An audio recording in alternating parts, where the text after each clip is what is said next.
Um, Assalamualaikum warahmatullahi wabarakatuh dan selamat malam to all. Thank you very much for participating in our Coffee Talk Series 3 in conjunction with our campaign called Kebersamaan and Togetherness.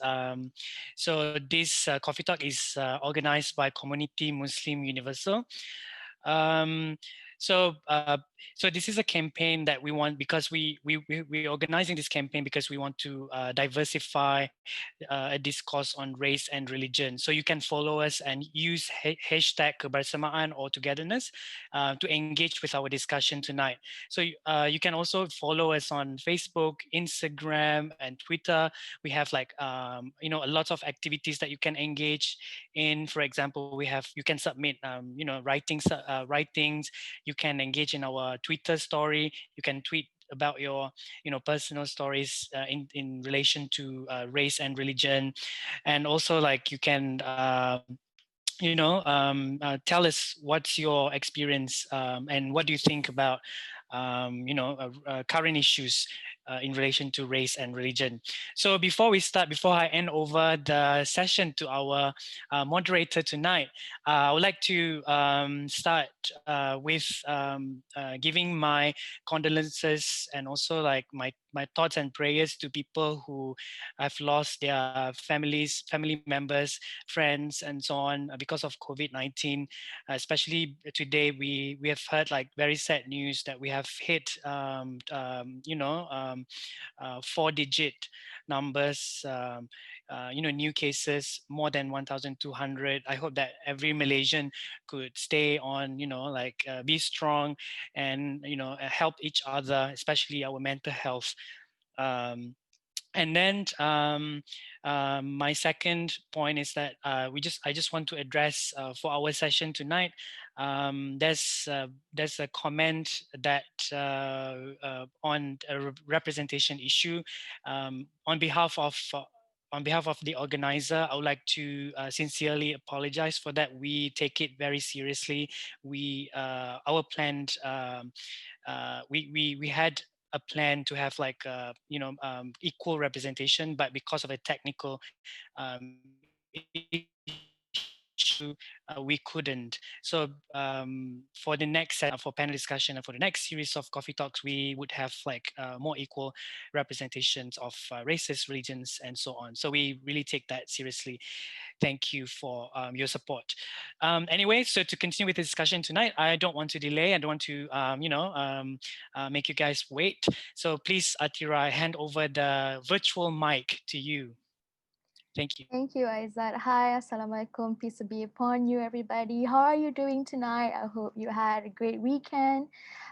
So my name is Atira, and I'll be moderating this session for the Coffee Series Talk series number 3 today, which the topic will be, are we ready for honest interreligious and intercultural dialogue? So we have 4 panelists with us tonight, Jason, Huda, Ramli, Khairi, Anwar, and also Hisham. So before we start, let me introduce you to all our panelists, a little bit of their background. So Jason Wee is the co-founder of Architects of Diversity, which is a non-profit initiative that aims to bridge communities and identity groups among Malaysians youth. He leads the design and execution of curricula for empathy and conflict resolution among secondary school students. So Jason graduated from Princeton School of Public and International Affairs. Hi, Jason. All right. So Huda Ramli is the co-founder and writer of Jurnal Sang Pemula, a group dedicated for public discourse and writing for pencerahan dan keserataan. So her areas of interest are gender, religion, and also language. Huda graduated from the International Islamic University of Malaysia in Human Science in Arabic Language and Literature. Hi, Huda. Then next we have Khairi Anwar.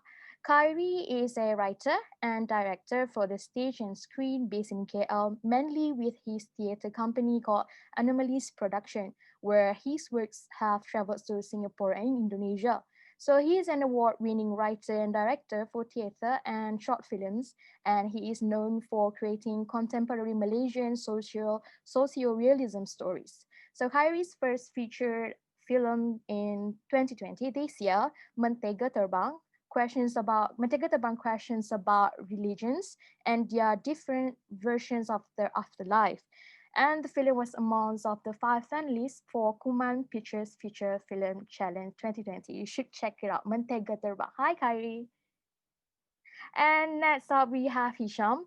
Hisham is a member of Community Muslim Universal KMU Malaysia. His active involvement with KMU includes conducting advocacy, training, and workshops for youth and other stakeholders, particularly in the inclusion of religious minorities, gender equality under the framework of prevention and counter violent extremism, PCVE. He has a background of Sharia and law from University of Science Islam Malaysia, USIM, and as a YSLE alumni from the University of Nebraska, Omaha, Hisham is passionate about civic engagement, youth advocacy, community building, and also interfaith experience. Hi, Hisham. Okay, so without further ado, but first, before I started with the questions, with the discussions tonight, I'd like to release the first poll of questions. Can we do that now? Okay, so the first poll questions is I have attended, watched, or listened to interracial and interreligious dialogue before. So I'll be giving you 1 to 2 minutes to answer. Yes or no? Do you have ever attend, watch, or listen to any of interreligious/interfaith dialogue or interracial dialogue?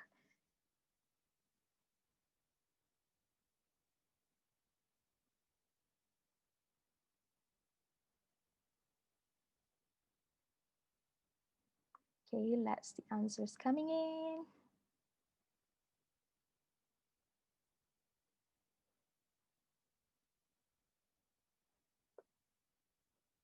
All right, all answered. So let me brief you just a little bit why are we having this discussion today on interreligion and interracial dialogue. So there's this kind of issues around this topic where we've seen interreligious and interracial dialogue is not really that mainstream. It's not a common idea and practice here in Malaysia. And there's often a stigma around interreligious and interracial dialogue as being a space of proselytization or deemed to be a sensitive issue. So there's not a less healthy environment to honestly talk about race and religion, since hatred is everywhere, especially when race and religion became political tools and propaganda.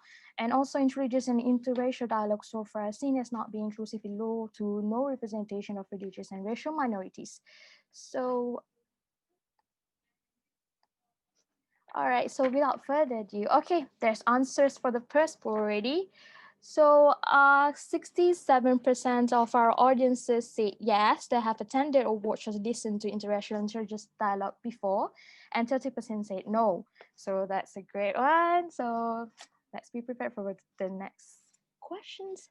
Okay, so the first question I'll be given to, maybe we can start with Jason. What is your perspective on our topic tonight that is related to your work or advocacy background? Thanks, Atira, and hi everyone. So I think I'll open with, um, you know, framing my answer around, when we talk about dialogue and interracial interfaith dialogue, we also have to talk about the content of the dialogue itself.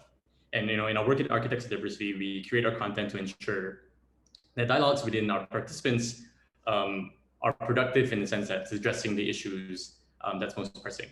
I'll make 2 quick points for the first opening. I think number 1 is that when we talk about social cohesion, when we talk about interfaith, interreligious dialogues, we cannot only just talk about unity. We cannot only just talk about social cohesion, where the emphasis is just for us to get together. If anything, I think Malaysia has had plenty of that nailing down that we all need to be together. These campaigns have been going on for years. Every political party almost propagates this. It's been in our textbooks for decades.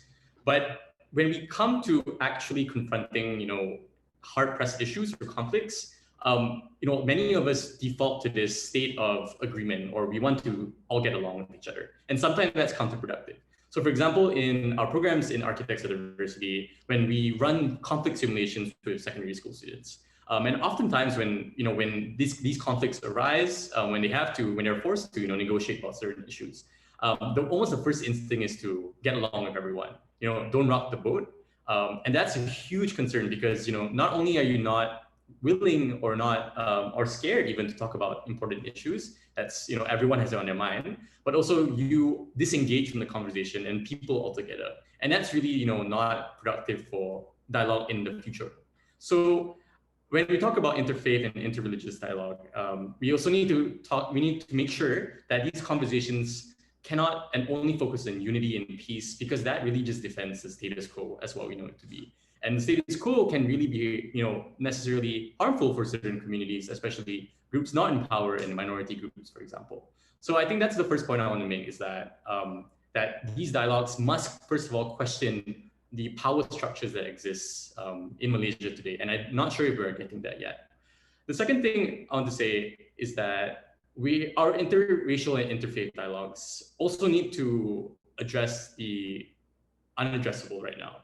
What I mean by this is, there are certain topics that are legally not allowed to be discussed, or there's huge social stigma or legal consequences from talking about it. So, for example, as we all know, Malay, special Malay rights. What's that status of that? And that's a huge issue of contention. That's just a huge, like the biggest elephant in the room. So, for example, in a recent survey we did with Unde 18 and Base AI, a survey company, we found when we asked the question, Malays deserve special rights because they are the original inhabitants of Malaysia, 85% of Malay respondents, agree with the statement, but while 74% of Chinese and 64% of Indian, respondents disagree with the statement. So we know there's like this huge tension among this, right? But because of that stigma and because of those legal barriers that prevent us from even discussing that, not only are people, forming these opinions without hearing the other side, but also we don't come to a proper understanding of what we want to head towards, right? So and I think that's a huge issue because that really, we have all these dialogues, we have all these sessions, but if we're not addressing the elephant in the room, that's really counterproductive.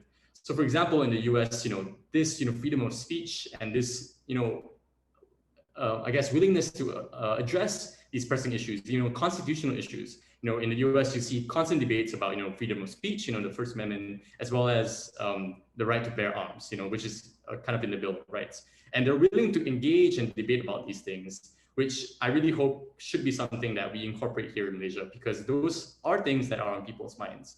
And if we don't address them, then we're not really shaping the behavior or engaging behavior that we want from different communities to come together. Well, thank you, Jason. Thank you, Jason. So next up, we'll hear from Huda. What is your perspective on our topic? So since Jason mentioned about the elephant and in the room, so I'm going to talk about the elephant in the room.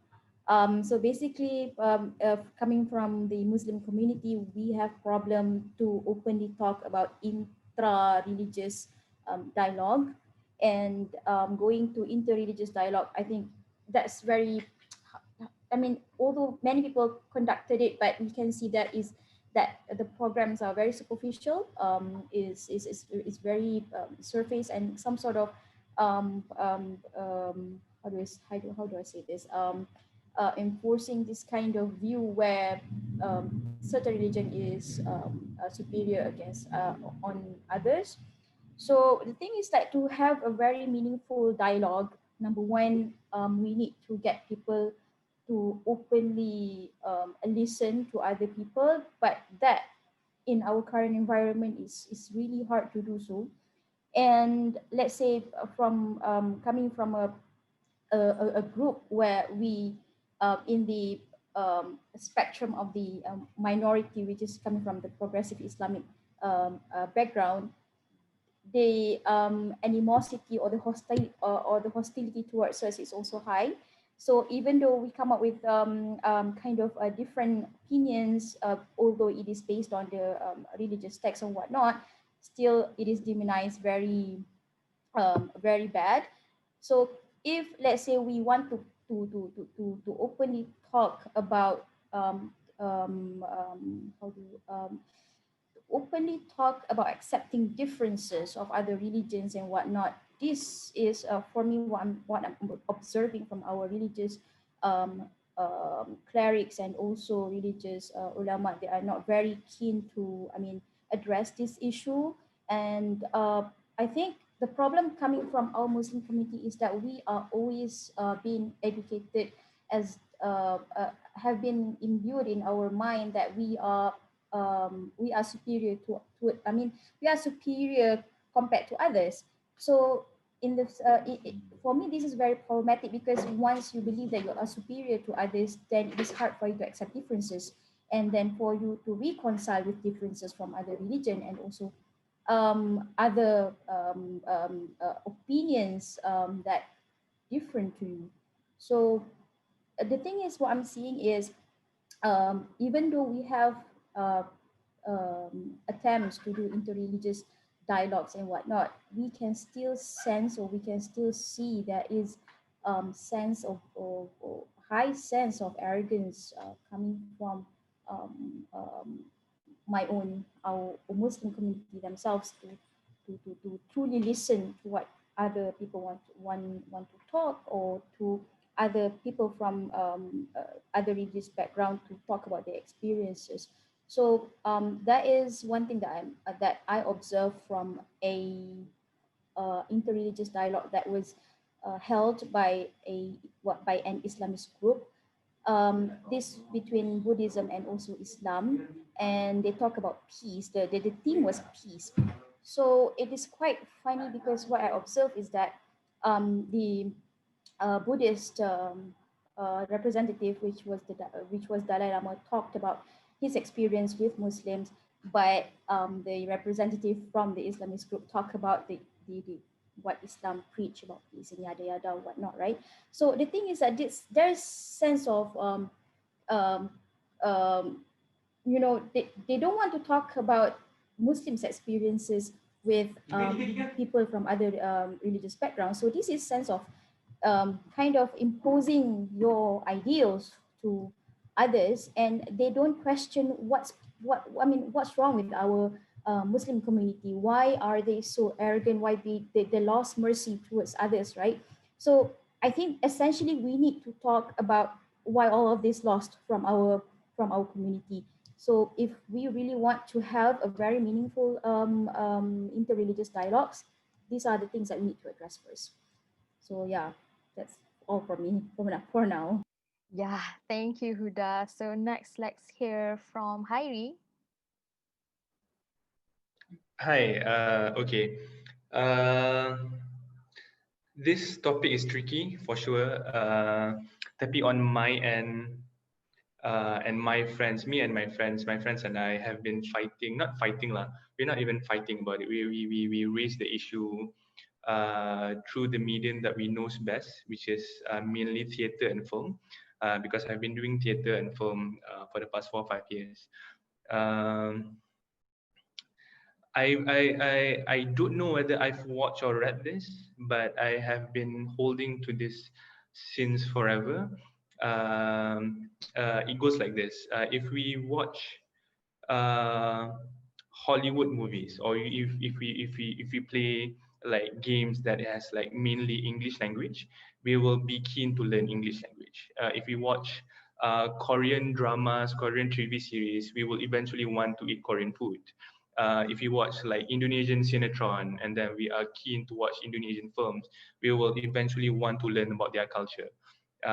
So I totally believe that if we use film or any of arts or entertainment to not brainwash people, but macam to really portray this message to our society, to Malaysians, not only to the Malays, not to a specific race, but the only reason why I am in filmmaking and theater making and in the arts is because I really believe that we can really totally change the mentality of the society using the arts.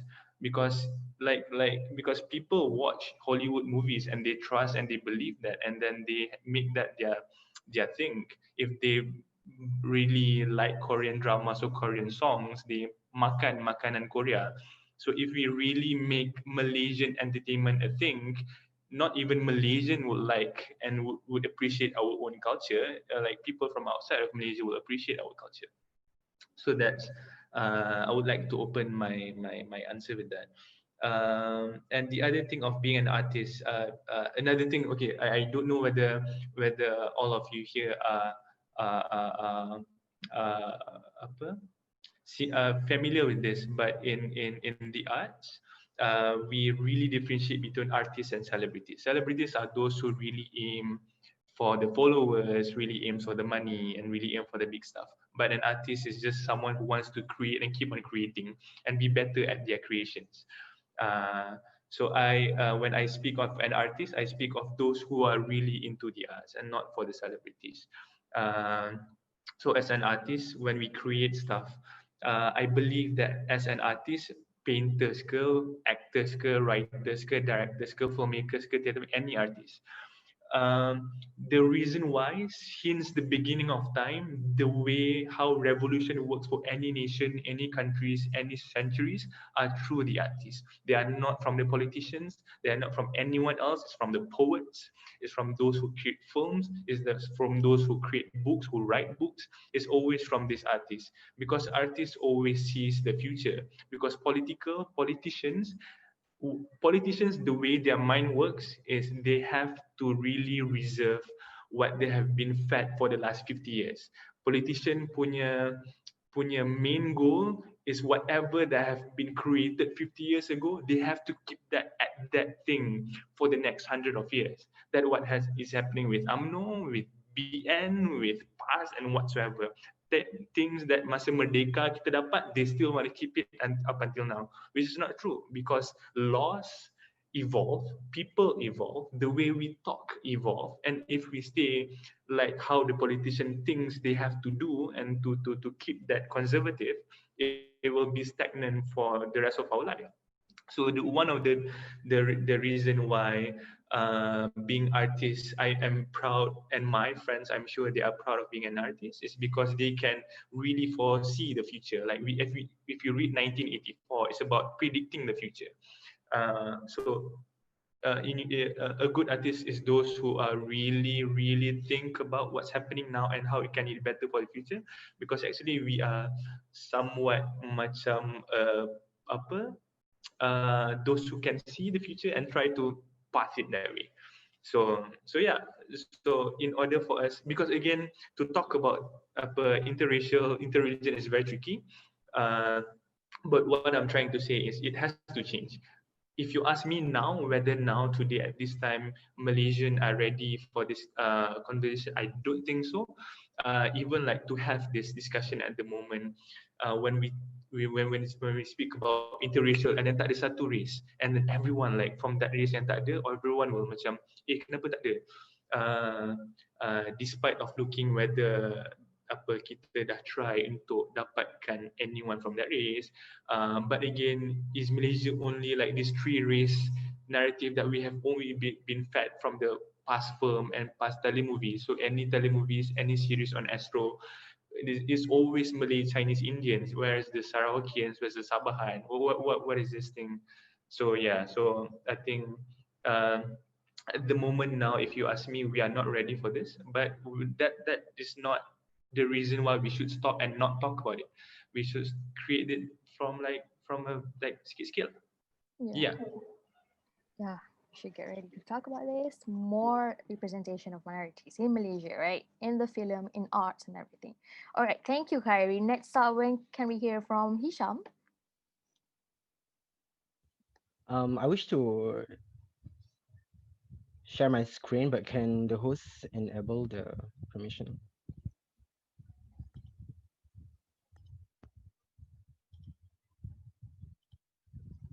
Hello? Yep. Can you just share your screen? I can't, disabled. Okay, let me see. Okay, now you can. Yep. Just a sec. Yep. Okay, yeah. Roger. Hello everyone. So my name is Hisham. Can you? Yep. Yeah. Can you see it? Yeah. Hi everyone, my name is Hisham. So the way I approach today's discussion is about before I dive into the question in building inclusive society, are we ready to have honest and meaningful dialogue? I'll first talk about the basis of interfaith dialogue in Islam, since to me a lot of us are extremely unfamiliar with the basis. So the first I will go to the diversity as mentioned in the Holy Quran. I do understand that there's a lot of verses that talk about this, but the most common one is this one, the Al Hujurat, verse 13.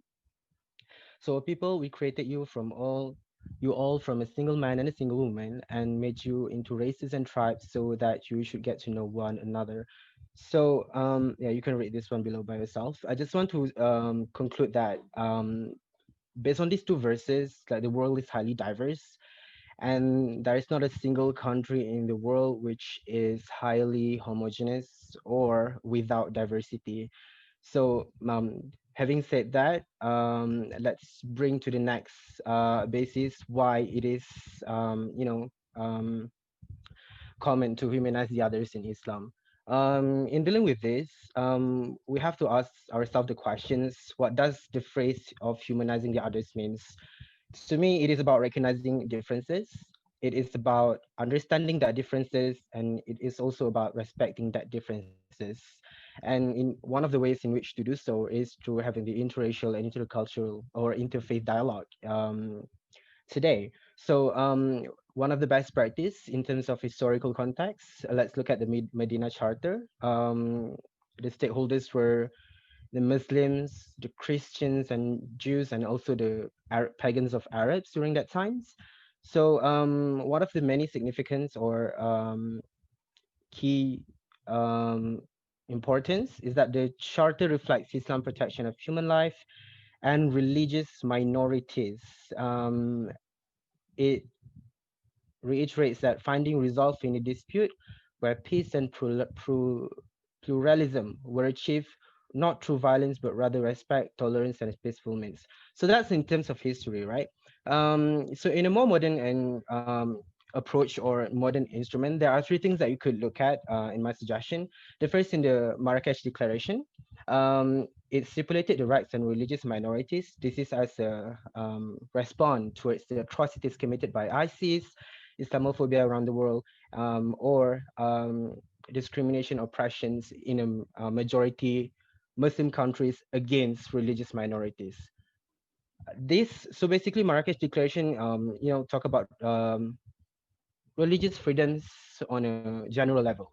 Second, on the Aman message, if you read about the 3 points of the Aman message basically talks about the more focus on the intra-faith aspect of religious freedoms. Um, yeah, they focus on who is Muslims, and then based on that definition that they come up with, they forbade the takfir if you are. It is defined as the declaration of apostasy between Muslims. And lastly, we have the Beirut Declaration and its commitment on faith for right, which consider all believers should join hand in articulating ways in which faith can stand up for rights more effectively so that both can enhance each other. So it's faith and rights interchangeably.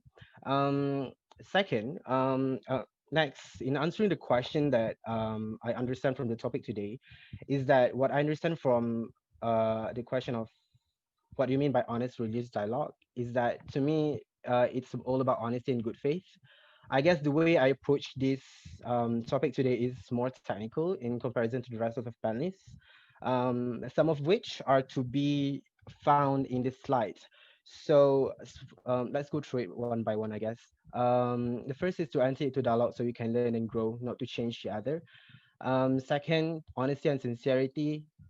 Third, should everyone should be permitted to define their own religious experience and identity, and others must respect this. The fourth one, which I would like to highlight, is that the fact that in entering to religious or interracial dialogue, never feel that you are the spokesperson for your entire faith tradition or that you ought to know everything there is to know about it. Like for example, today I'm a Muslim. I'm presenting KMU and myself. I do not necessarily speak on behalf of other Muslims or other a faith group, right? So, the second thing that should be highlighted on is the empathy or viewing things from different lens. I guess this is what we're missing. It's based on the um, points that have been put forward by the panelists before. And I guess a lot of discourse about race and religion as well. Empathy is missing for most of the times. So let's start from there. To put your, it's like when I put viewing things from different lens, is that you put yourself in the shoes of the minority groups, right? For example, right now as the Muslims in a majority Muslim countries, this is the way I view things. What would happen if you are a Muslim in a minority you are a minority Muslims in a majority of non-Muslim countries, for example, what would happen and what would how would you see the world? Yeah. So some of the topics that could talk about also say for example punishment, stigmatization or persecution by state, by other groups or any individual should be within this confined that space. And every time that you think that you are having an honest dialogue, that should be a safe space between all of its members. Yeah, regardless of whether it occurs formally or not. Yeah, I guess that's it for me. Yeah, for now. All right, thank you, Hisham. Okay, next questions. Why do you think is interreligious and interracial dialogue is important in Malaysia? Does it really bring a huge impact in cultivating peace and unity in Malaysians? Why do you think so? Let's hear from Jason first. Thanks. I think interracial and interfaith dialogues. I think on a base level they're really good for just understanding the other. Like if you have never met a different culture in your whole life, these spaces are really good for that. But it's frustrating because it's not like Malaysians are devoid of spaces to interact with other races, right? I think we have textbooks, we have many sources and opportunities to interact with the other. So I think on that level it's okay. But I know, and I think just to address Khairi's point as well, in Malaysia, tak kenal maka tak cinta, but you can also what does that mean? How does that transform your position about the social arrangements broader on a broad scale in society? So, for example, will it affect your opinion about your political preferences? Will it affect your political ideology about what the constitution should be? I think does it have a huge impact in cultivating those transformative movements? I don't think so yet. I think that's pretty shortly. So, what do Huda think about this question? I still think that it is very important, though, as Jason said that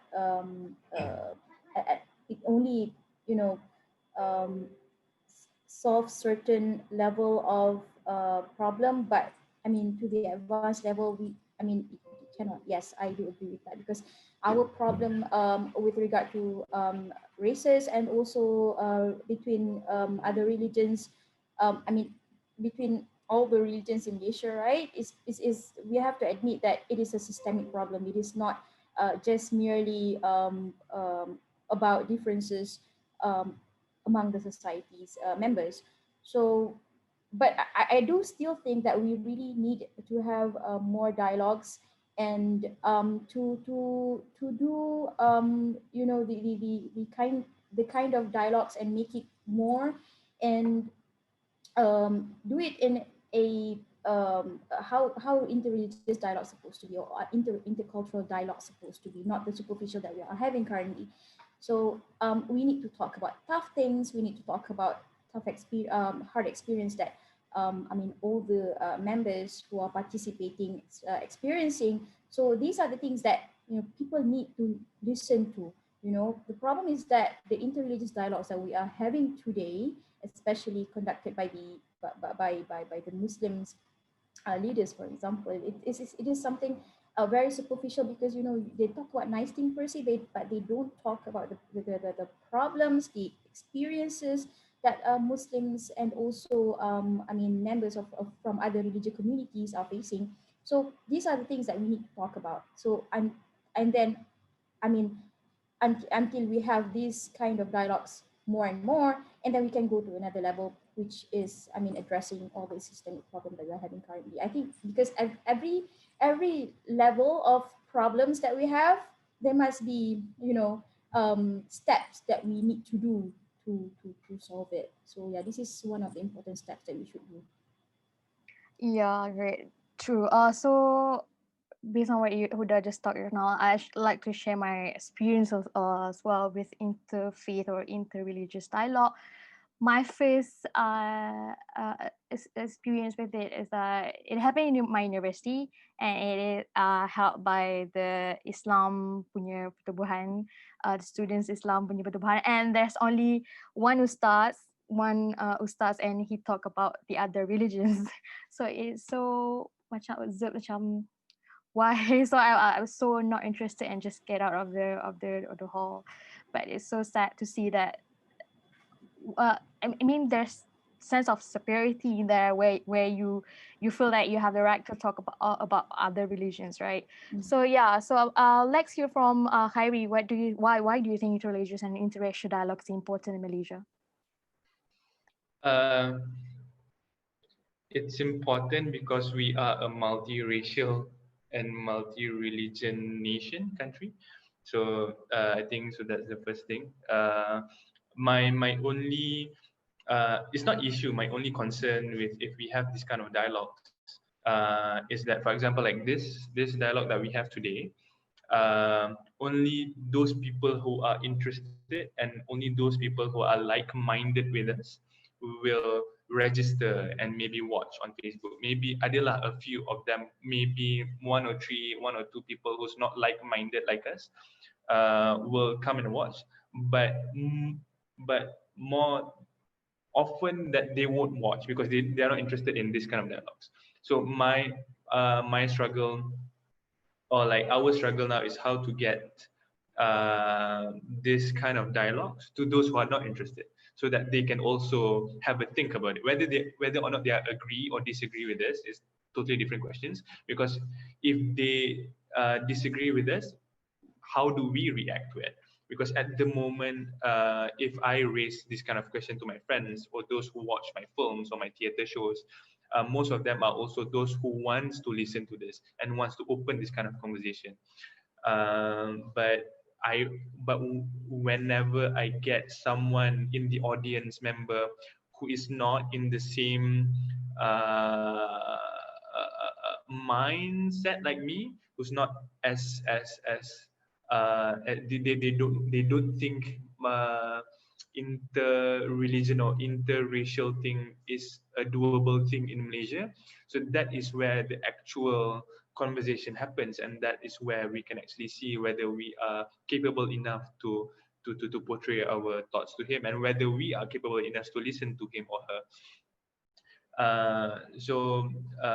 As a filmmaker, or as a human being, as a person who is trying with my friends who created the film, is trying to do is, what if we create something that this person who is not in agreement with us can watch or listen in their own personal room privately.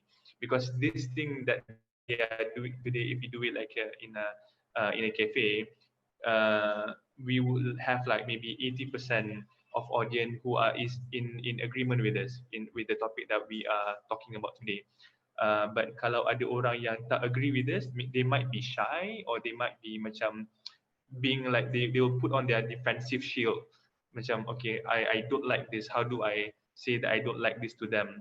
So by creating a film like Mentega Terbang, we can maybe share the link with them so they can watch it before they sleep, and then they have to think about it without being defensive, without the need to like ask question or being questioned back. Why are you not agreeing with me? So I think film, as well as music, as well as poetry, as well as books, things that people or human being can read or listen to or watch in their own personal room, and can make them think. I think that's something that we should be explore more about, so that instead of getting people who is more like-minded with us to always come and and then the only thing that we will listen to, and the only thing that we get is people say, apa kau buat ni betul, oh keep on doing, because those who come to our events are those who want to support us. What about those who doesn't want to support us? How do we get their opinions on it? Because that is actually our target market, because we want to get in the middle of things and how we can live together peacefully. Because us, to be honest, we are not the majority. The majority out there are those who are not in agreement with us. How do we get to them, who has not listened to this kind of conversation yet? So my way at the moment as Khairi Anwar as a filmmaker is my film. If you write things, social media is a good thing as well, so they can read before they sleep. So some kind of writing, some kind of music, some kind of poetry, but it has to touch the soul. So you have to create something not to offend anyone, but you have to create something because you want to come to an agreement to someone that who is not in agreement with your point of view. So yeah, it's important, yes, but we have to find a way, how my prophet does it. Dia tak pergi even when the malaikat ask whether, Muhammad, kau nak gabungkan these dua gunung so you can hancurkan this orang di tengah-tengah gunung ni. No, don't do that. It will create permusuhan between us. So let's do it like in a very wise way lah. So yeah, so I think yes. All right, Jason, so raise his hand. I think, if I could add on to that, I think, I fully, second what Khairi said. And I think beyond interracial and interfaith dialogues, I think it's equally important to have intra-race dialogues as well, because I'm not sure that's enough of that right now. I think the emphasis has been, between races, but racial communities are not homogenous, right? But then the question, and also addressing one question on the Zoom question, Q&A, how do we address these, like taboo questions such as the constitution? I think the obligation is, for example, in the Malay community, right? How is the Malay community addressing, these questions within that sphere, especially because it's so language heavy, right? And that similarly applies to, for example, the Chinese community. Like how does the Chinese community address, discrimination in the rental market, for example? And I think, intra-race conversations are almost equally as important, because they address that language factor and ensuring that you need to reach who you want to reach. yeah, that's true. I agree with Jason. So can we hear from Hisham, and maybe your opinions on intra-racial, intra-religious dialogue as well. What do you think interreligious and interracial dialogue as well as intra-religious dialogue? Hisham? Okay. So in addressing this question, I do believe with Huda. She said about the systemic problem, right? So yeah, because when we talk about system, I do believe that it's a system. It's there long before you existed, and it's going to be there even after you die. So yeah, it's super hard to change it. It is saying that it is super hard is like understatement. So it's severely hard. But yeah, in addition to that, I do firmly believe that interreligious dialogue and interracial dialogue is important, based on three problems. The first one is the politicization of race and religion as a tool to spread propaganda, especially politic one. Second, second and third, I do really think that a lot of us Malaysian has a low religious literacy about people who are different from us. Like, say for example, I'm a Muslim. I don't know much about Chinese or Indians or the Orang Asli or other ethnic communities in Malaysia. And that I do believe that the root problem is because we focus on too much on performative diversity. What I meant by performative diversity is like, say for example, a non-Malaysian come to Malaysia asking you a question, hey, what do you proud of about being a Malaysian? You would say something like, oh, I am so proud of Malaysia because we're so diverse. And what kind of diversity are you talking about? You're gonna reflect on your culture, tradition, and stuff like that. But if you ask an individual on the street, a Malaysian, hey, what do you know about the Deepavali, for example? You will know it's just um, it's a celebration of the Hindus. But why the Hindus celebrate it, you does not necessarily know that. Yeah. Um, Second, question, does it really bring a huge impact in cultivating peace and unity among Malaysians? Um, I think it is debatable, but I don't. But personally, I don't see it happen yet because, like Khairi said, there are a certain amount of people who are open to the idea, and that not all of us are receptive to such, to such a dialogue that we do. Um, Note that every time I talk about interreligious dialogue, I think it should bear in mind that all of us are talking about interracial dialogue as well, because these two are um, intersected one another. Because racism and oppression in Malaysia does not happens on only on religious level, but it also happens on racial level as well. And what else? Yeah, like like I do really think that one of the ways to curb this is through education in school. Somebody from the comment section stated about the federal constitution. A lot of us didn't know much as a Malaysian about our rights, especially on the fundamental liberties that are stipulated in federal constitution. I do really think that this should be taught in school, just as the same way that interfaith or interracial dialogue or anything that teach the kids on the familiarity with the current situation in Malaysia. It should be taught in school. And to me, I see that in pendidikan civic in kewarganegaraan or civic engagement in schools. But it is so hard to see that from happening based on a few challenge. Like for example, it is not as focused on as other subjects. Say for example, you are teachers are more focused on UPSR or PMR subjects rather than the pendidikan civic. And secondly, because if we decided to amend a policy, it would take a lot of works, and definitely it's going to burden our teachers. Yeah. So I hope that answers your questions. Right. Thank you. Thank you. Thank you, Hisham. So next maybe we can release the next poll question. I find interracial and interreligious dialogue as one of the important tools to cultivate better understanding of racial and religious diversity in Malaysia. Highly agree, not sure, disagree, highly disagree. Let's give 1 to 2 minutes, 1 to 2 minutes for you guys to answer this.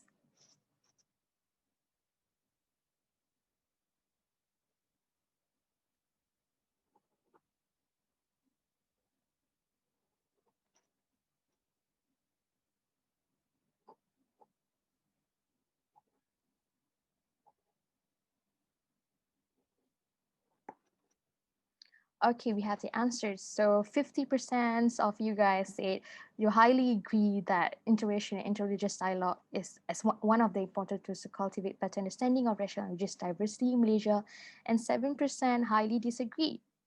Why is that? Okay, so next up, I think we are ready to take questions from our audiences, from you guys. So let me read the first questions. It's from Wendy Yee. Congratulations and well done for organizing this webinar. My question to the panelists is, how can we encourage the youth to engage in interreligious dialogue with an open mind and not be fearful of the stereotypes we often hear? Can we hear answers from Jason? Yeah, that's a tricky one, right? I mean, like, how, like, well, what is the arbitrary, when we say youth, it's not like some like clean cut way of dividing people. But I'll still bite the bullet and say that in my line of work, at least, we encourage that dissent, right? So we encourage that questioning and safe spacing, because you come into these safe spaces and then you have all these sort of guards up, right? So somebody in the comment section also said, you have an innate belief that your group identity is naturally superior to others. And yeah, that's true, right? We all have some form of like belief that, you know, we are the reason, our identity is better than others. But to what extent can we start questioning that identity, right? And I think with youth in particular, it's because they're in, you know, when I say youth, you know, probably more in the below 25 range, but it's a prime age where identity is being formed.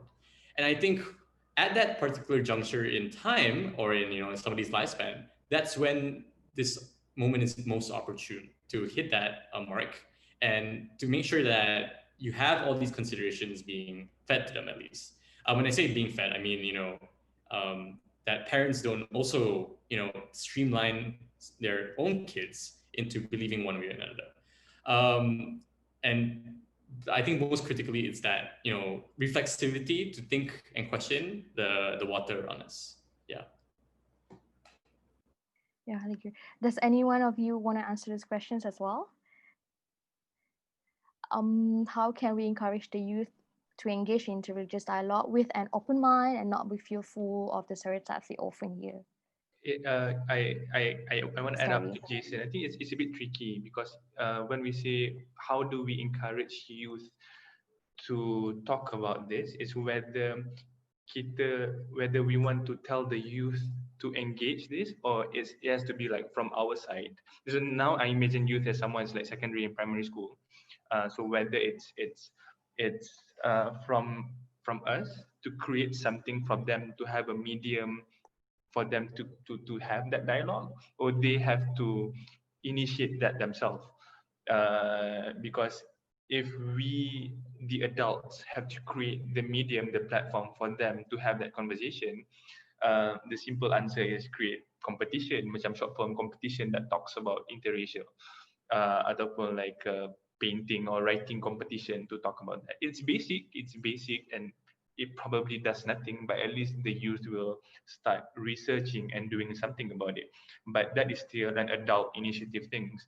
So, but it's tricky for us to tell and encourage youth to have their own initiative to create such thing, because I think it depends on the demographic they are in. Because I have a friend who is who was raised up in the community and a kejiranan where we have all the races and all the other nationalities in the same area, and then he grows up to be one of those who respected other people and knows and celebrate other people's differences and apa orang punya ceremonies, orang punya traditions. But if the demographics where a kid grew up is where something that's only one race or like only one religion who is like focused, how can they how do we encourage these kids from this one demographic to talk about this? So it's quite tricky. So if the question is about us, the adults, creating a platform for them, we have to be really actively create the initiative, initiate a lot of things. But I think it's totally beyond that. It's totally beyond just initiative from us. It's totally beyond initiative from the kids. It's actually, even as much as I hate politics and politicians, we have to also fix our demographics. Because we cannot. I am in total disagreement with having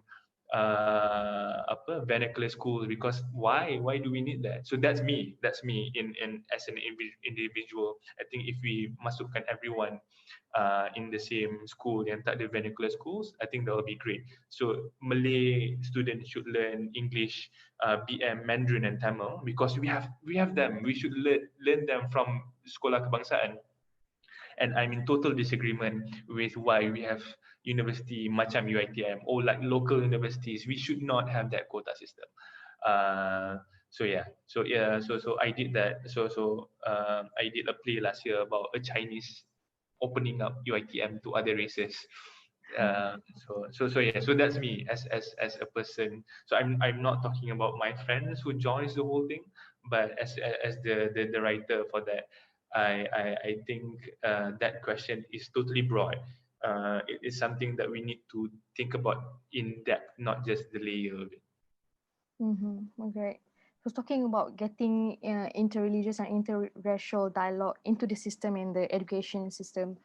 Our parliament, our MPs, member of the parliament, last year or this year, I forgot, but he's a member of parliament of Kuala Nerus, Terengganu. So he said that he want Islam to be teach to other non-Muslims students as well.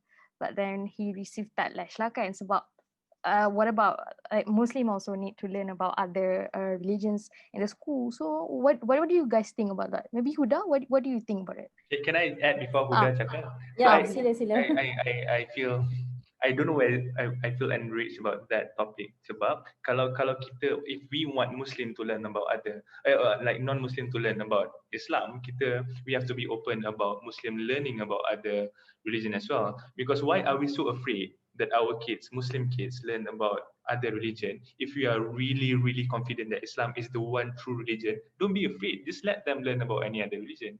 So that's my thought of it. Okay, sorry, Huda. My thought on learning other religions, basically, dia tak kenal maka tak cinta kan. That's the basic rules lah, meaning that if you don't learn about other religions, you will not understand where their ideas coming from, where their rituals coming from, and then you would have misconception about their religious communities and whatnot. So it is very important to learn about other religion from the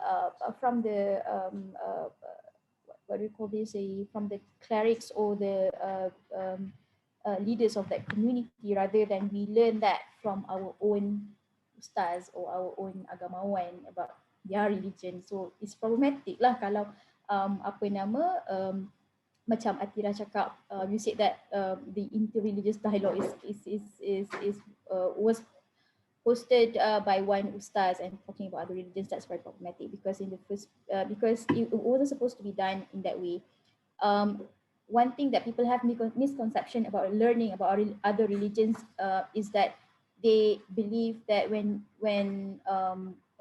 you learn something quote unquote wrong about other people's punya faith, you'll be affected. So this is major misconception that people have. So in the first place, in order for us to understand, we need to learn, we need to read. So yes, learning about other religions is very important so that we are not, judging them from our own perspective based on our false information or false understanding about their religion. That's one thing. Number two, even we also have problems in terms of understanding our own religion from many different views. This is also why intra-religious discussion is very important, because we also hardly manage well the intra-religious differences. For example, we have problems with Shia communities. We demonize them. We are hostile towards this Shia community, while the Marrakesh Declaration and Amman message said that Shia is also part of the Islamic diaspora and should be accepted and should not be demonized and to be and also not to be antagonized. But the thing is that in Malaysia, it is not believed in that way. So all of the steps that we need to do is not just merely interreligious, but also need to be done on the intra-religious part as well. The thing is, one thing that we lack in our religious education or things that we learn from our religion, we hardly learn about how to manage our differences. We fail to manage the differences of the opinions of fiqh, the way how we conduct our daily lives from a religious perspective, and also our understanding of pluralism in the society and also in Muslim community as well. We thought that pluralism and also liberalism, for example, secularism is something that is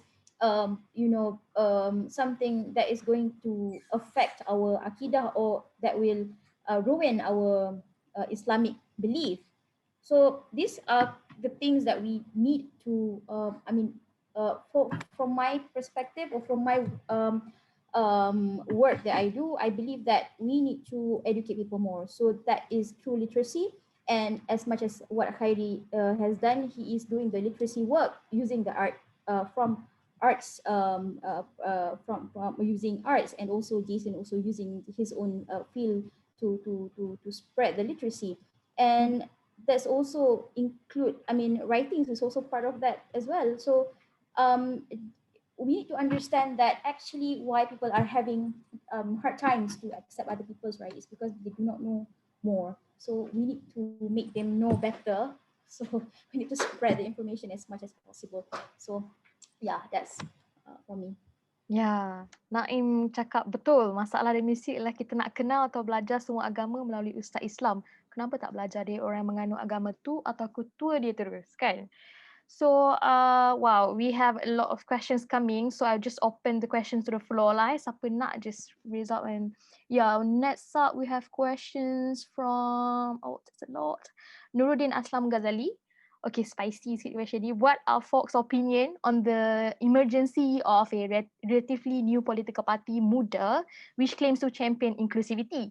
Do you guys feel like it's promising to have discourses upon interracial and interreligion discussions? Who would want to answer this? Can I just answer in a very brief way? If it's a political party, don't trust them right away. They have to do their work. So yeah. Yeah. All right. My take is this with Muda, right? As long as they did not come up with any statement, apa nama mengecam sebarang tindakan yang bersifat apa kita kata antagonizing towards whichever groups of religious communities or other people's other race. As long as they didn't come up with any strong statements, then I can say that I don't see any, as Heidi said, we shouldn't believe them yet. Yeah. So, does Jason and Hisham want to answer this as well? Or we just move on to other questions? Move on, Jason, Hisham? Okay, okay. There's a question from Min Sharon Fu. Is there really a way to discuss some sensitive issues like Malay special rights, as this is listed in our constitution since Merdeka, and at most of the time when we want to raise this issue, people will always respond with, this is an unquestionable question as is in the constitution. What do you guys think? Yeah, I have an answer for that. I think, yeah, I mean, on top of what I said, I think there's a huge trust deficit between groups right now, right?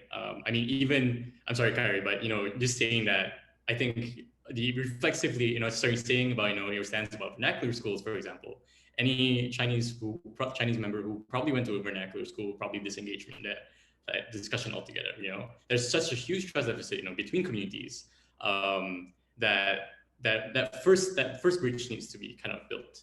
But the second thing I think is somewhat, along what Khairi said as well, is that unfortunately we live in a very kind of Orwellian state, right? And where we cannot literally say certain things in public. I think what is important then, for example, is to transmit the values that counter hierarchies and to counter supremacy. What I mean by this is, values of equality, egalitarianism, and equity. And those are values that are already being, exposed right now. For example, in the survey we did, many young Malaysians are, they are contending between these very, personal liberties of, being who you want to be versus like these traditional values. And those are, internal conflicts that are happening right now. And I think a large reason is because, we have access to, global media, right? These are narratives that are not just happening within Malaysia, but are happening elsewhere. I think the challenge is then, transposing those narratives into the Malaysian format. But even then, I think somebody else also said, how do you get this out to the people who need to hear it, right? And I think it's the job of, translators, it's the job of making sure your programs are reaching the far ends. But I will caveat that by saying that, NGOs have like a limit to how much we can do. There's just like really, really, really difficult things. And I know we don't like talking about politics and how political parties can be a solution to this, but political parties will unfortunately shape the system. So whatever that happens there, political parties will, in essence, need to take a stance of how do you build more inclusive institutions that facilitate this discourse. I think having those fundamentals right first, that's a structural political problem. Yeah, it's a matter of how they exercise their power and privilege all the time.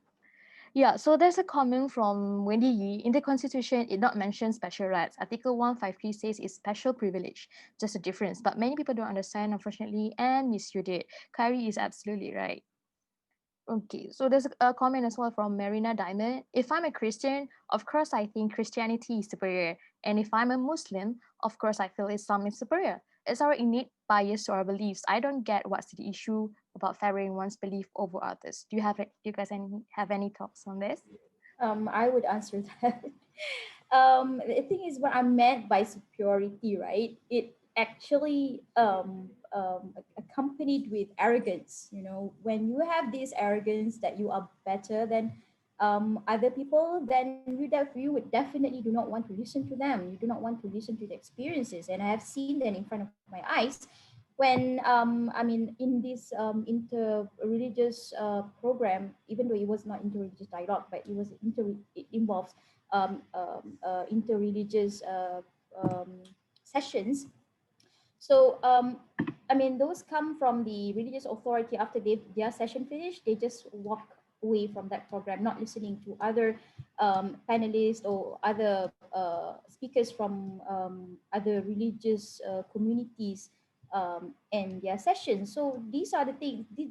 This is what I meant by superiority. It means that as long as I have, as long as I have deliver my message, and whatever people want to talk about, uh, whatever people want to talk about with regard to their experience and whatnot, it's not important for me to know. So these are the things that, these are the kind of arrogance that we sense from or we see from our community. Hold on, it's like my brother playing games, so it's kind of. Yeah, if I guess I could add on to that as well. I mean, in moments of prosperity, having this in-group favoritism might seem innocent enough, right? Oh yeah, like our groups are fine. For example, in the 80s and 90s, Malaysia's economy was doing very well, and you have some form of in-group favoritism, but that didn't fan out into racial conflict. But this in-group favoritism creates vulnerability for the race card to be built, especially in times of economic deprivation, when your identity is being challenged, when your dignity is being challenged. You search for some form of blame. You want to attribute blame to some party, right? And that's where the race card particularly comes in. So yes, it might seem innocent right now, or inoculant, but in the long run, it exposes that lack of resilience to the race card being played. Yeah, true. So next question from Can Meng I Kenten. add on Yes, that as well? Yeah, okay, sorry. Hisham. Okay, yeah. Okay, hi. So I don't think there's a problem in believing that your um, religion is superior to the rest of the religions around you. But I do believe it is a problem when you start imposing that religion on other people. So, for example, the way that I see it in Malaysia during Ramadan, um, if a fasting Muslim asks a non-Muslim to respect him or her by not eating in front of or out in the open because you're fasting, I think that is a problem, because how does that in any way compromise your religion? But then again, I think in approach to interracial or intercultural interreligious dialogue, you have to compromise where you can. So I'm just gonna tell you this story. When I'm in Omaha, I went to so many churches and then like only one mosque. This mosque, it is called as the American Muslim Institute. So it was part of the tri-faith community. So imagine that there's this one ground, and that's a church, there's a synagogue. Synagogue is for Jewish people, and then there's a mosque, and the whole compound is called Tri-Faith Initiative. And the religions that are inside are the Abrahamic faith, the Jewish, Christians, and Muslims. So I personally talked to Imam Jamal. He's an imam at the AMI, American Muslim Institute, and he stated to me that you know what, this initiative does not in any way means that all of us are the same. It means that we can sit down and then we can find our common good and understanding, and then we can work towards it. So that comes from a perspective from a Muslim. He's from Syria. Imam Jamal is from Syria. So he make a distinction. This is what you have to do when you are minority in a majority Christian countries. And then of course he reiterated the fact that his experience is so much different when he's in Syria, where Islam is the majority. So yeah, find a common values, and then start from that point onwards. Mm-hmm. Yeah. Wow. Okay. So next questions from Menkentan. How can we have these dialogues with our main target market? Because right now we are still preaching to the choir and we're just reinforcing our own beliefs and patting ourselves on the back when we should be reaching out to people who are ignorant. Who wants to take these questions?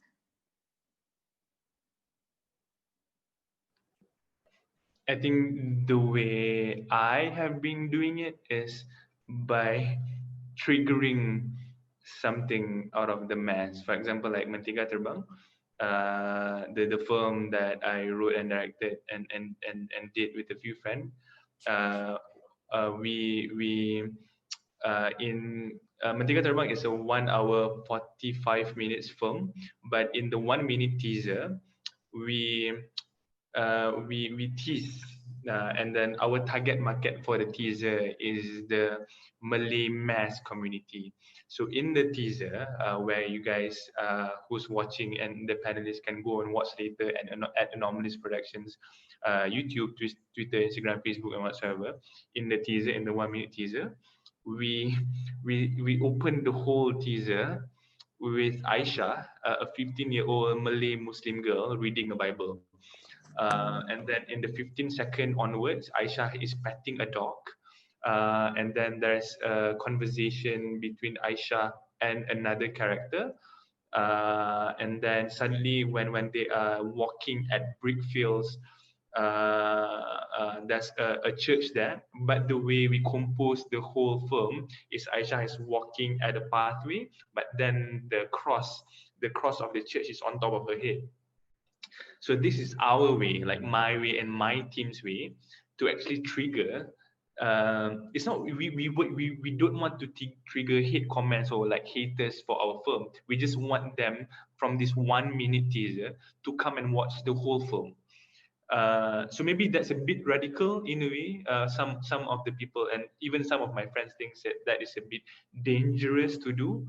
But I think the mass Malay audience who is not in agreement with what I have in mind normally reacts to these kind of things. So because the target market is this mass Malay community, we are actually, I don't like to use this word, but I think that is the most precise. At the moment, we attack, we were on the offense, and then we use these elements so that they will click and then share it around.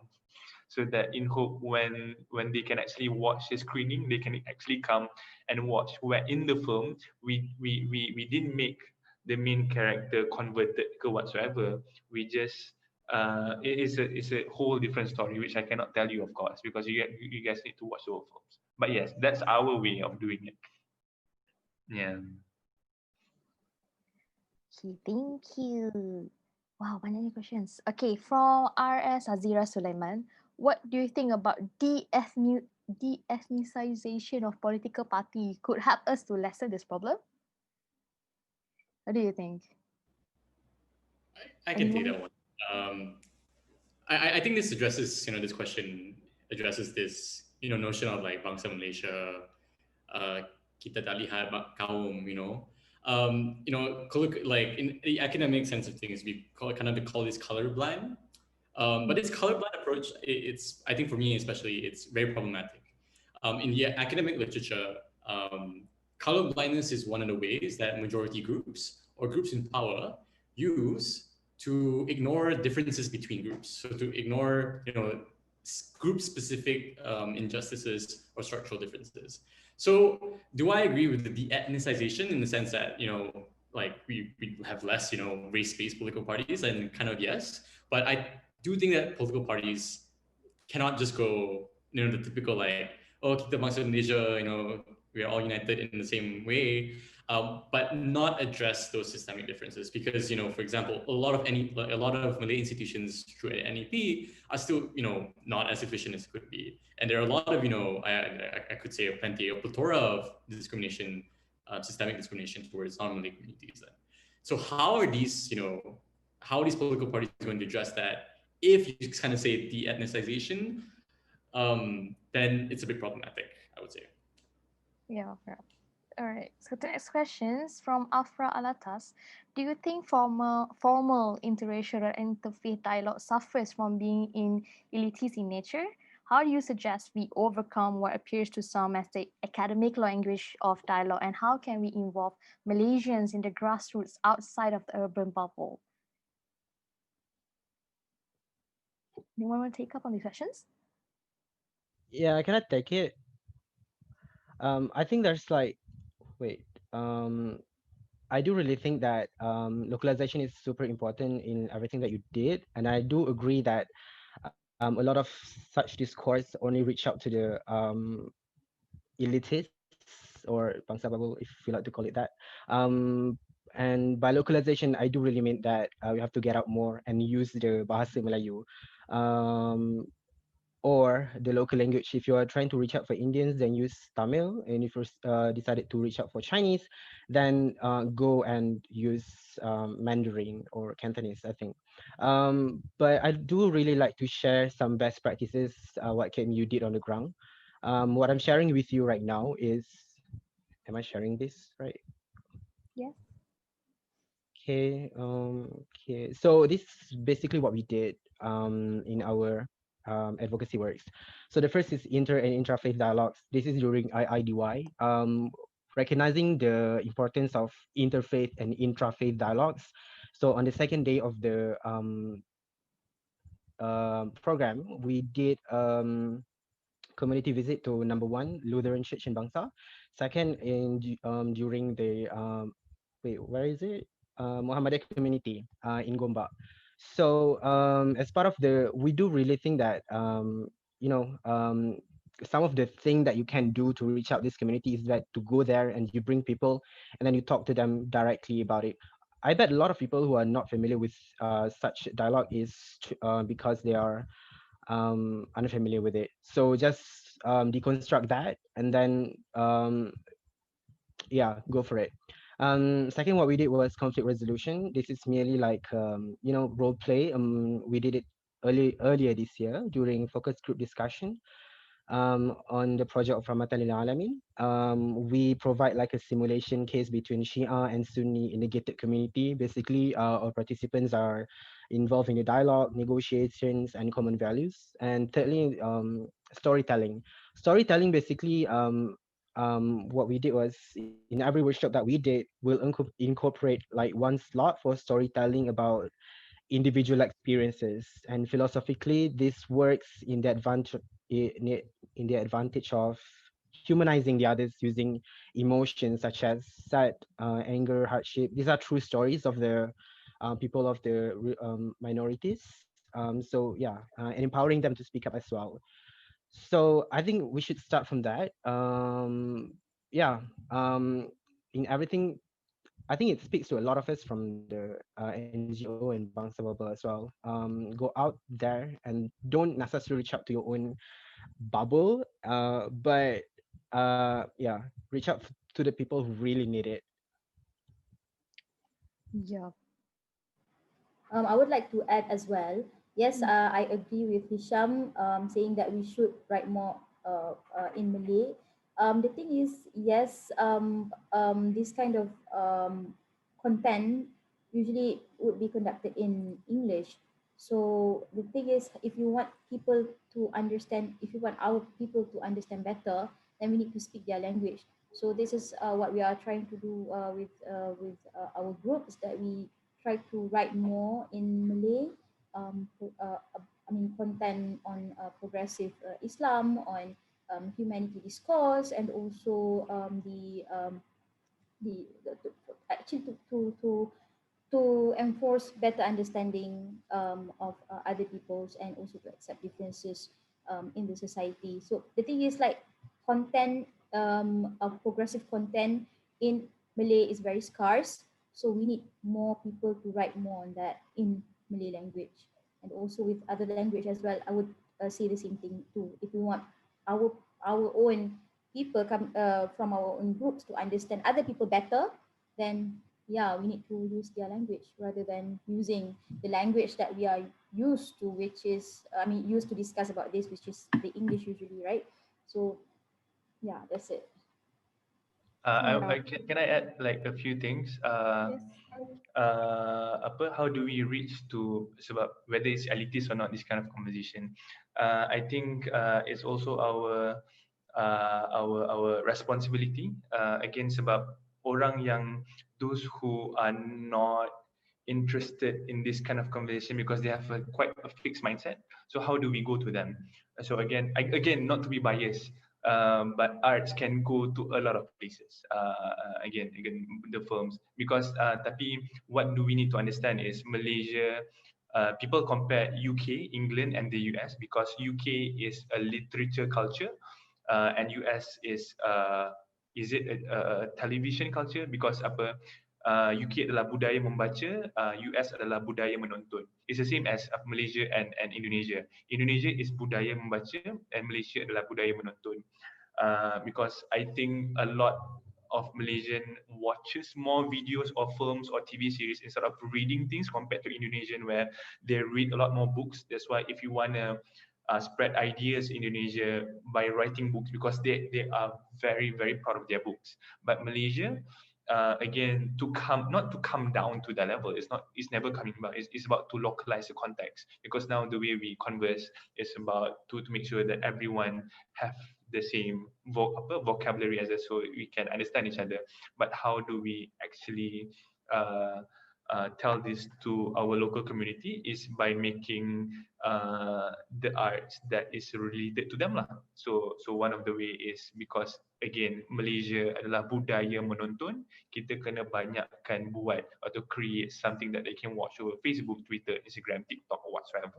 But we have to keep on creating this thing lah. That's why if dekat Instagram now kita macam that scroll thing, that informative thing, infolistical thing. So that one is easily shared because again, Malaysia banyak budaya yang macam share macam tu instead of baca buku. So maybe that's not a bad thing at all. We just need to adhere to what people are good at in Malaysia. Yeah. Yeah. Maybe we can start sharing Khairi's punya films and videos in our family's WhatsApp group. And start the conversation. Okay, we have another question from Muhammad Shahmi Shamsuddin. It's true that interreligious and interracial dialogue are taboo things in our society. So my question is, what stops our society from organizing or participating in it? A lot of questions from Facebook. I can go a bit with this, and also kind of add on to the question before. Mm. I mean, dialogue, right? Like, yeah, sure, you can have panels like this, but there's only so much you can do. I think the real power comes from friendships, right, and conversations we have in our institutions within our friendship circles. So I think what is stopping us from doing that is just a whole set of norms, right? So the norm is don't rock the boat. These are taboo things, and the question is, how do you change that norm? And that's the toughest part, because norms are set often by authorities, right? So it's specifically who do we look to as political, like as authorities of social issues? It's those academic individuals, those who are in political power, who are willing to comment in the media. And I know, I would also imagine that many political parties have, kind of a lip seal that's not comment about this issue, because that's going to rock the boat. But rocking the boat is exactly what we need right now. And I think that instinctive thing, as I mentioned, to shy away from rocking the boat, in fear, of retaliation, or just you want everything to be nice and peaceful. That's something that I think, as a society, we need to resist. Most greatly. Yes. I would like to add on that as well. what we are doing currently is already a dangerous thing, but dangerous things must be done, you know, in order for us to get comfortable with it. So the thing is, why people are stopping, because people are afraid of and also are in fear of the backlashes that they would receive. So the thing is, we all have responsibility to keep doing this and have more. And have it more and more, and do not stop doing it. And yeah. Yep. All right. Thank you. Meng Kentan said we should have interreligious or interfaith dialogue in schools, like maybe a religious week where we actually visit temples, churches, or mosques and learn more about each other. Yes, that's a great idea. And from Andi, bagaimana kita boleh mendesak kerajaan untuk menyediakan ruang berdialog di antara agama dan variasinya, dan juga di antara kaum dan bangsa yang berbeza-beza, termasuk dialog di antara kaum di Semenanjung dan Sabah dan Sarawak dengan lebih berstruktur dan teratur. Ada siapa nak jawab? Kalau my answer kan, I don't believe in government punya arrangement, because at the end of the day, if they make their own arrangement, the thing is that they are going to be very selective, and last kali memang takkan achieve the objective that we want to reach. So I believe doing this, it must be organic, it must be done as much as possible, and dia tak boleh hanya depend kepada satu ataupun dua group sahaja, tetapi dia adalah usaha yang macam kita kita cetuskan, kita inspire orang lain untuk buat juga. Jadi sebab itulah aktiviti sebegini kan, it must be done more and more supaya dia boleh buatkan orang rasa nak buat lagi, you know, in their places. So doing this organically, I believe is the way to go, rather than depend on the government doing it, because at the end of the day, I mean, the government always have their own narrative and usually it's authoritative. Is authoritative, and the thing is that they will select people whoever they see you know, in line with their narrative or in line with their view of certain things, especially on religions and also races lah. Yeah, okay. So there's a cue from Isaac to finish. So I think, yeah, I'm sorry, there's just another one question, but sorry, we can't. Maybe just last lah, can lah. It's about Malay privileges, right?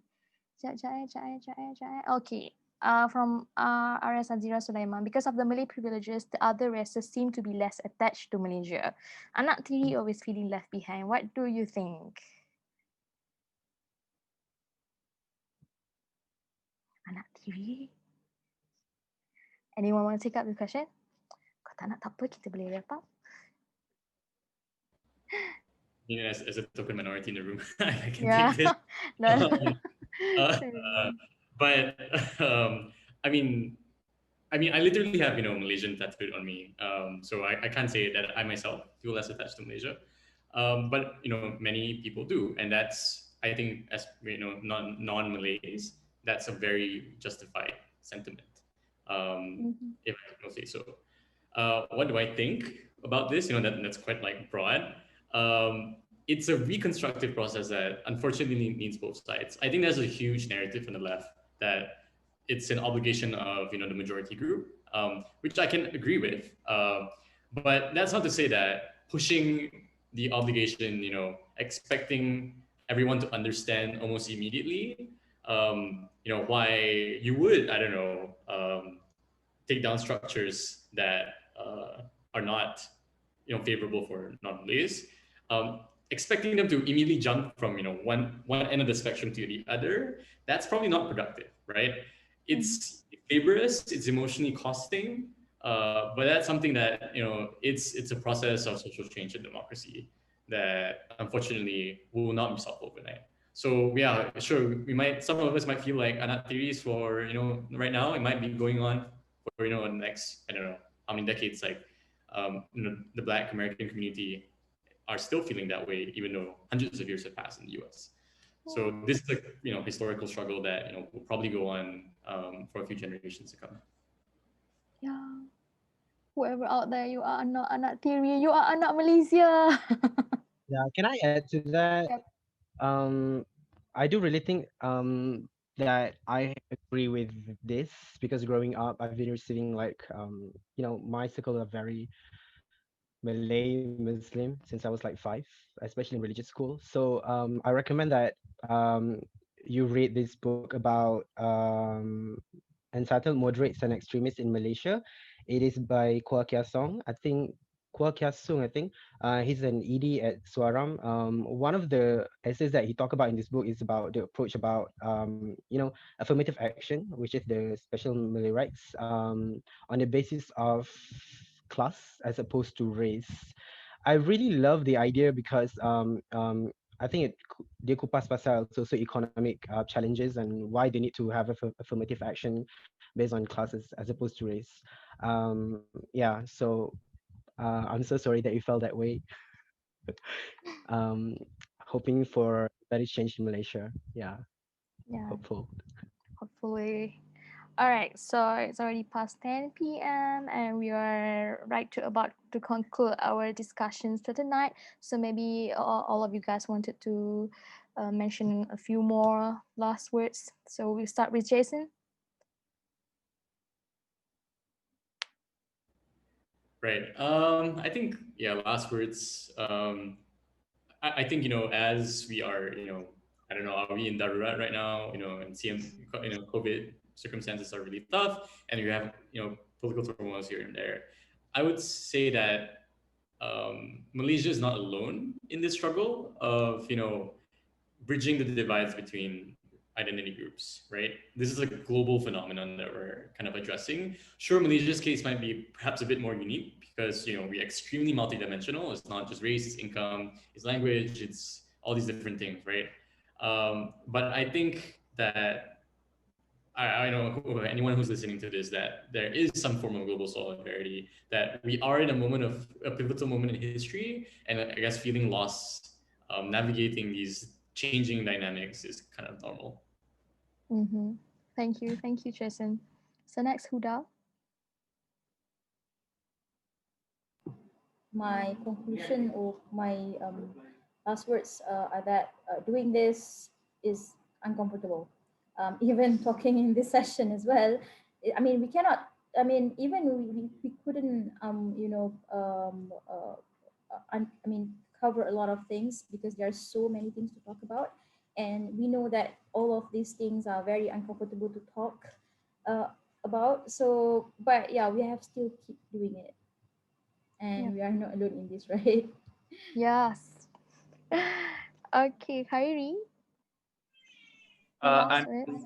I'm invited to be a part of this panelist because of Mentega Terbang. So I think because Mentega Terbang teaser is 1 minute, I think I should share the teaser with you guys. Let me share. It's 1 minute. Je. Oh, nah.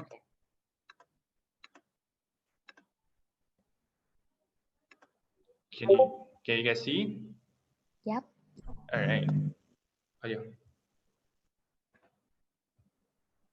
Mama, have you ever thought about what if there's something else other than heaven after we die? Well, there is. It's called hell. John 3:16. For God so loved the world that he gave his one and only son. Hari tu saya nampak Aisyah bawa budak lelaki dia masuk rumah. That's what could be your uncle from your past life. Oh shit. Tak elok kan? Apa yang tak elok? Perempuan ke rumah.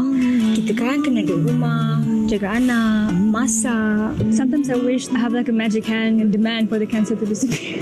You think heaven exists? That's what it says in the Quran. The church always wanted to go to one. There's a tokong there, there's a quail there. Tak nak pergi. Racist. You think she'll convert ke? Jakim akan tangkap if they try. Walas. Yang mana satu jadi pilihanku. Wow. Yeah. So that's the entire thing. My last word is I share the teaser around because that's maybe the next quick thing that you guys can do. Because the movie baru habis, so we just had like our first private screening, and the movie cannot be screened in Malaysian cinema I think you guys know sebab you guys just watch the teaser. You guys know why it cannot be screened, and LPF and FINAS won't allow that. So yes, what we will do is we will do a few private screening session. Mungkin maybe we go to universities, maybe go to schools, maybe we go to churches, temples, whoever who wants to watch this movie. I think this is our way of creating and having dialogues with other people. So yes, I'm sharing the link in the chat group in Zoom. But other people can watch it on Anomalous Production, Facebook, Instagram, Twitter, and YouTube. Yeah, that's all. Thank you. All right. Thank you so much, Khairi, for sharing your film to us. And then let's start last words from Hisham.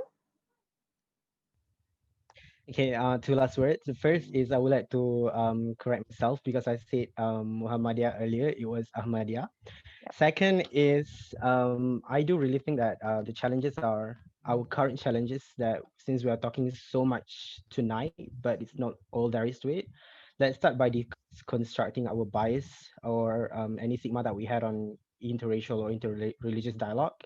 And second is to compromise what you can without fully compromising your beliefs. If you have that mindset before entering to any dialogue with person who are different from you are, start with being uncomfortable, like Huda said, and yeah, begin from there. Thank you. Yep. Thank you, Hisham. Thank you to all. Thank you, Jason. Thank you, Khairi. Thank you, Huda. Thank you, Hisham. And let's just not just this discussion does not end here. Maybe we can share more with our friends out there, with our followers and everywhere. And are we ready for honest, intelligent, and interracial dialogue? I think it's a long progress that we are taking, but it's slowly starting, right, guys? So keep being positive. Please stop spreading more hate toward other religions, other race. We are all in this hard situation right now with this pandemic happening. So please don't be hard to others. Be kind, treat other people kind. And I think, yeah, thank you for Community Universal for organizing these discussions. It's very breathtaking and it's very informative discussions. And I think that's it from me. And I will hand over, pass the mic to Isaac. Thank you. Thank you very much to all. So I will end the discussion here. Do follow us on Facebook for the next panel discussion and coffee talk. Thank you. Goodbye. Thank you, guys.